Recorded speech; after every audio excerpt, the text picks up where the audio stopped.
Did you know that over half of all trigger finger cases heal completely on their own? That's right. You might not need surgery or expensive treatments, but here's the catch.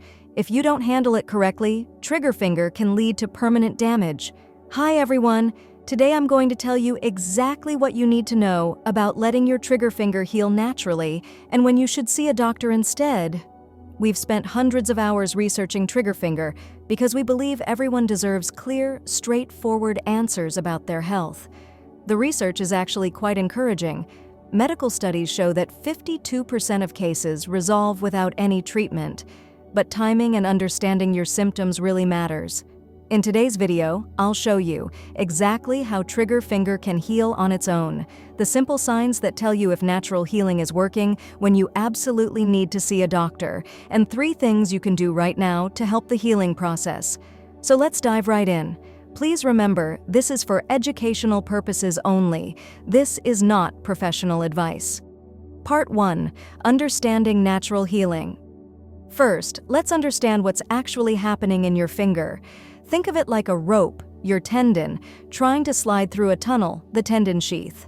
When this tunnel gets irritated and swollen, that's what causes your finger to stick and snap. The good news is that your body can actually heal this irritation on its own.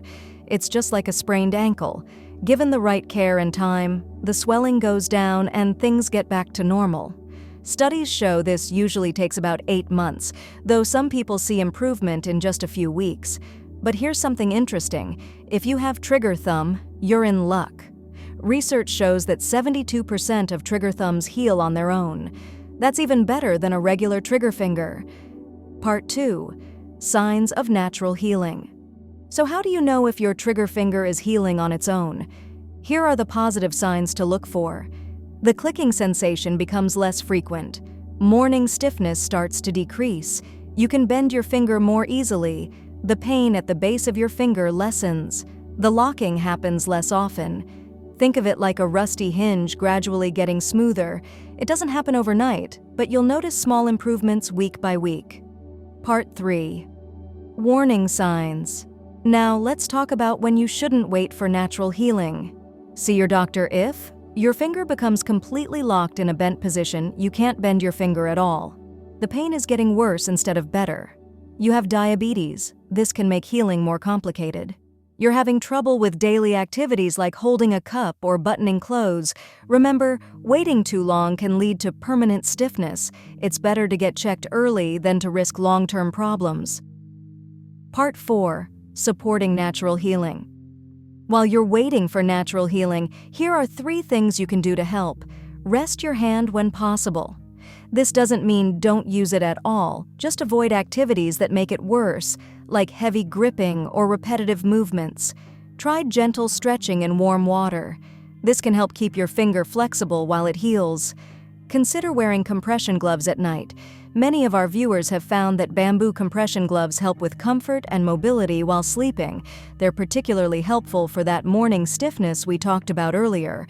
I'll link to the ones our community recommends in the description below. Remember, these aren't miracle cures, but they can support your body's natural healing process.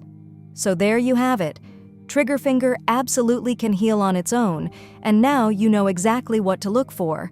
Remember, over half of all cases resolve naturally within 8 months. Just keep an eye on those warning signs we talked about, and be patient with the process. If you're dealing with trigger finger right now, leave a comment below sharing what's helped you the most. Your experience might help someone else who's going through the same thing. If you found this information helpful, don't forget to give this video a thumbs up and subscribe to our channel for more straightforward health advice. And if you want to learn more about managing hand pain, check out our video on hand exercises for arthritis. I'll link it in the description below.